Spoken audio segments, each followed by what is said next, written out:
The Indian view of where the Doha Round is at the moment and where we are going with it, and then, if you like, a post-Doha scenario, I think, is an evolving one because simply because I think the Indian economy, where it is and the rapidity of the change in India and the Indian economy, which is kind of evident for the last 4, 5, 6 years, sort of calls for, requires that we we don't have a sort of a fixed view on any of this because our comparative or competitive advantage is in a flux. It's changing. We're looking at different industries which are coming up, which weren't there at all, in the past few years.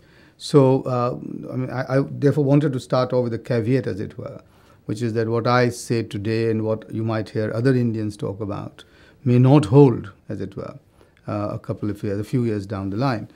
Now, having said that, I think my first sort of comment is that multilateralism is not only here to stay, but it's thriving and is very good for the developing economies like India and, I dare say, other developing economies. We can't, there are some who want to point to the weaknesses of the multilateral order in the sense that it's led not to the convergence that we had thought earlier it would, and there's been this divergence among countries, and then within the country, the distributional aspects of growth, which is, that hasn't been taken care of as well, and things. But I mean, the way I understand that, and I think a lot of us in India understand, is that a benign multilateral, rule-based environment is a necessary condition for rapid growth in developing economies. And rapid growth is a necessary condition for addressing poverty. Now, that does not mean that it's a sufficient condition for addressing equity and poverty issues. But those, I think, are more related to domestic policy making and policy formulation rather than to the external environment that we are in. So the external environment is, for us, we are best served by an open, rule-based, multilateral trading environment, which we have seen in the last 3 or 4 decades has served us very well and would serve us in the future.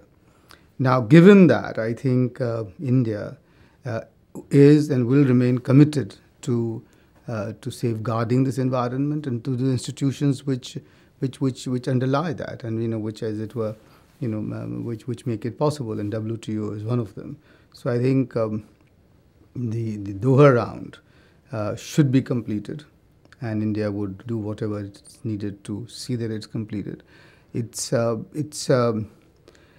India has been active in the previous rounds, also, but I think this time its role and situation is a little different in the sense that it's now become part of, if you like, the inner group. It's there on the high table. It is taking a little time for our trade negotiators to recognize the importance of the role that they have, simply because they haven't played this role before as people who, in a sense, share the responsibility of safeguarding the multilateral institutions. And it is organizations like ICRIA who try to provide some perspectives to our trade negotiators in changing their role from, as it were, the naysayers to those who are actually now, a part of the team which will help take this forward.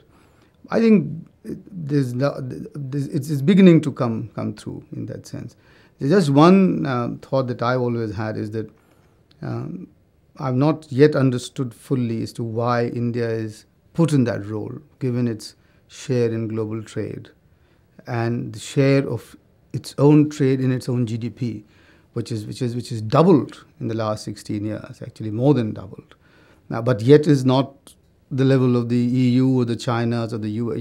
Well, it's more than the US now, but it's not that high. It's not the Hong Kongs of the world. But be as it may, I think it's probably because of India's kind of unique, political, economic sort of situation that it gets it to play that role.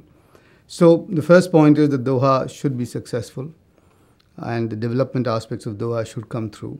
And by that I mean the agriculture, the services, some of the trade facilitation aspects, and also, of course, NAMA, which I think is also development-oriented. The assumption that NAMA is just about reduction of tariffs for better market access for developed economies, I think is not the right one.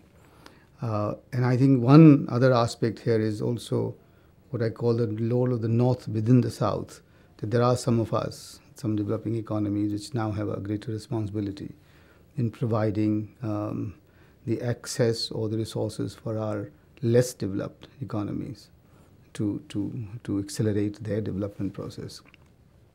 Where after Doha, and so let me start by saying that even assuming Doha fails in a way, that does not mean the death of the multilateral system. Far from it. And I think that also doesn't even mean the death of the WTO. WTO, so I mean, one could say, that WTO would remain, in fact, would need more nurturing if Doha doesn't succeed. Because that's the time when everybody will have to get together and sort of, put their act together. Because the way, the sort of downside risks of everything unraveling, of what we've achieved in the last 40, 50 years, is just too much. I mean, that's just enormous.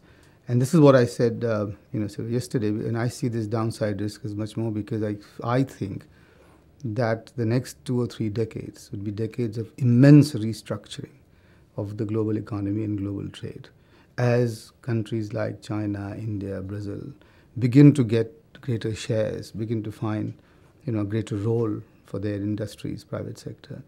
And believe you me, I was the chief economist for the Confederation of Indian Industries for 2 years. The private sector in these countries has got the bit between its teeth and will not stop at the governments, and will not let governments prevent them from getting, the shares that they, or the role that they can play. And these are dynamic people, these are dynamic industries, and you see what's happening there. And if the WTO or the multilateral system doesn't provide their sort of answers, then they will go their FTA routes and the bilateral routes or the regional routes, etc. But they need the economic space and they need the new environment in which to grow and which to sort of take themselves forward. Now, I think in that regard, it's really essential almost for, if you like, the old players to recognize that the multilateral system had served them well and will continue to serve them well, and push back some of the fears that they have of the changing global economy and the global trade, and not raise the question that institutions which had served us so well so far, with the changes that have to be made, will continue to serve them better and will continue to facilitate change, which sort of sounds very surprising, but which might be even sharper and faster than the change that we've seen in the post-war decades.